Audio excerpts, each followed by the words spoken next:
मैं 11 साल का था जब पापा मुझे हिमाचल के एक छोटे से गांव ले गए थे। बिचला गांव। उनका बचपन वहीं पर गुजरा था और उनका एक दोस्त मुकेश अब भी वहीं रहता था। मुझे लगा था कि यह एक नॉर्मल ट्रिप होगा, पर वहाँ जाके जो हुआ उसके बाद हमने कभी उस गांव का नाम भी नहीं लिया। ये ट्रिप पापा ने सडनली प्लान किया था। उनके दोस्त मुकेश का फ़ोन आया था। उसने सिर्फ इतना कहा था कि अमित, एक बार मिल ले, यहाँ सब कुछ बदल गया है।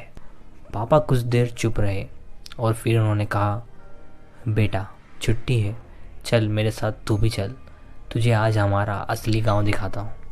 हम सुबह की बस से निकले। शिमला तक 6 घंटे का सफ़र था।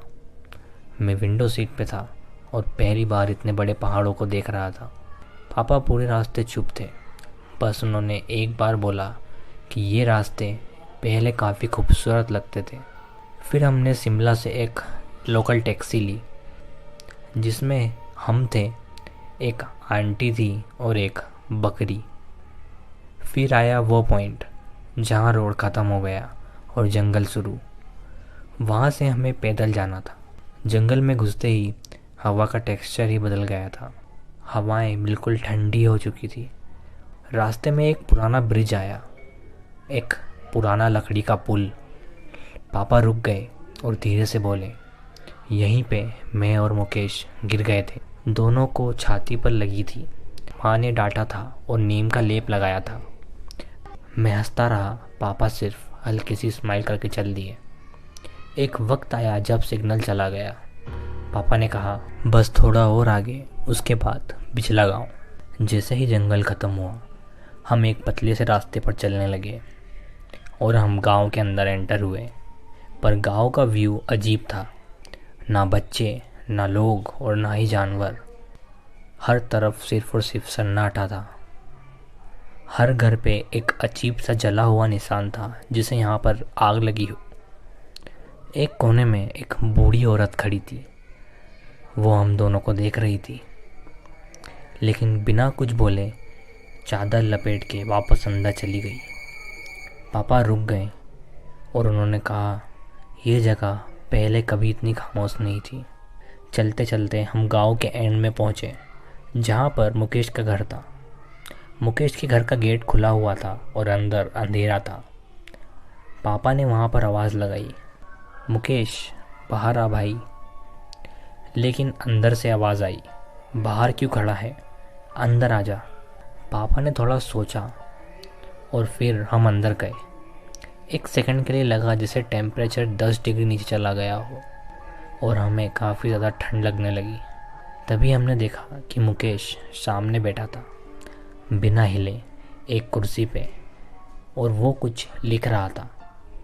उसके घर में लाइट नहीं थी, लेकिन उसका चेहरा क्लियरली दिख रहा था, बिल्कुल पैल और आंखें काली। पापा ने पूछा, तू ठीक है ना भाई?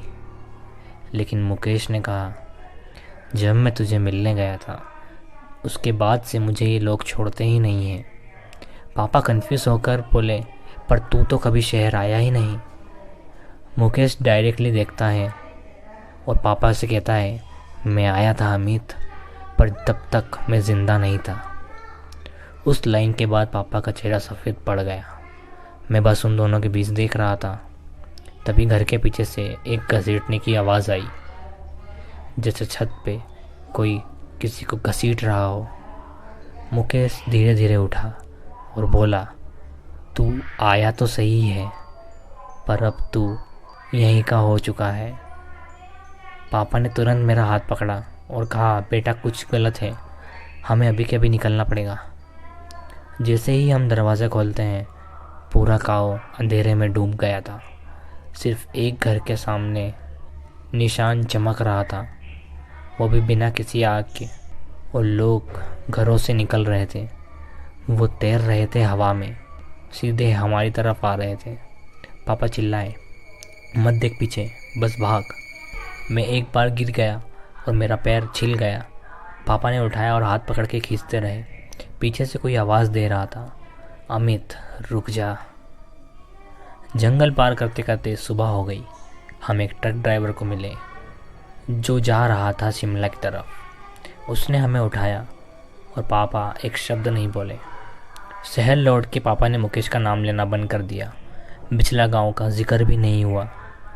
मैं बड़ा हो गया और एक रात क्यूरियोसिटी में मैंने गूगल पर सर्च किया बिचला गांव हिमाचल प्रदेश, लेकिन मुझे उसमें कुछ नहीं मिला।